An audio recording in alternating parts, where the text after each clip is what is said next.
So yun, episode 4, nandito tayo ngayon sa cab. Papunta tayong Scotland, sa state of Scotland.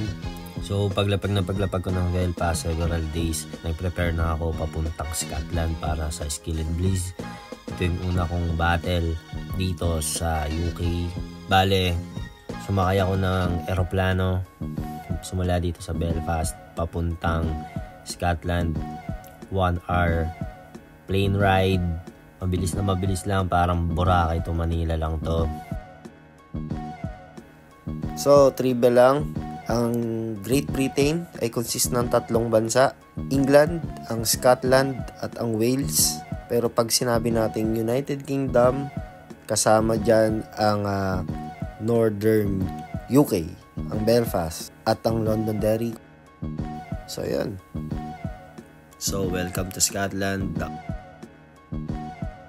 Welcome to Edinburgh. So, dito sa Edinburgh, sikat talaga to sa kanilang mga kastilyo at kanilang mga churches. Kung fan kayo ng Harry Potter, inspired dito si J.K. Rowling sa kanyang book na Harry Potter dahil sa Edinburgh Castle. Mamaya papakita ko sa inyo yung Edinburgh Castle. So, tignan mo, sobrang lamig. Unan lang yan, pero umuusok yung bibig ko. So, nakasakay na tayo ng bus papuntang West End. Ang bus dito ay 2 floor. Meron sa baba at meron sa taas.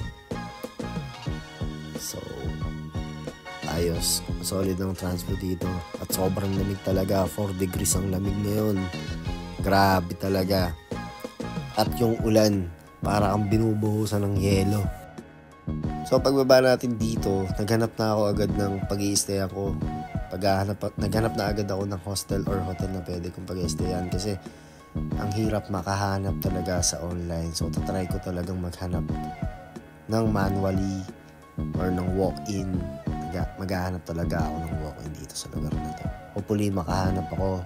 So, tinry ko dito sa The Hostel. Pagbaba ko, pero ang sabi sa akin ng reception ay wala na daw talaga. Hi, I tried to... So, walang hostel. Walang room. So, maghahanap ako ng bata.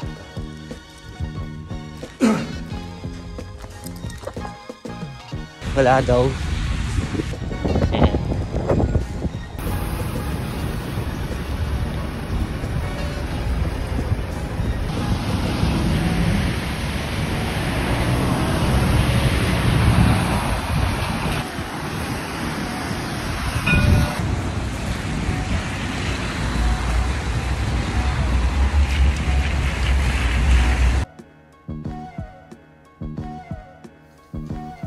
So, napadpad ako dito sa part na to ng West End. Grabe tong Gothic church na to na nakita ko.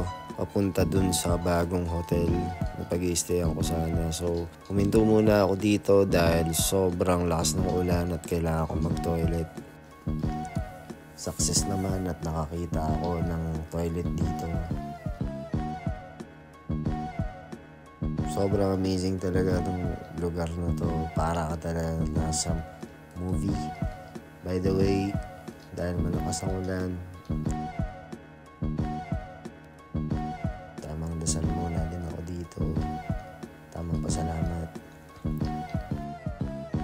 So yun, diretso na ako ulit dun sa lugar na pupuntahan ko dahil mag-aalas 12 na.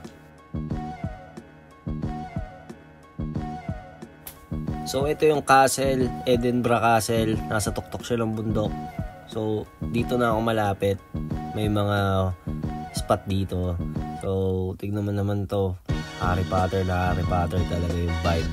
Ito yung famous Castle Rock para sa kanilang fish and chips. Cod.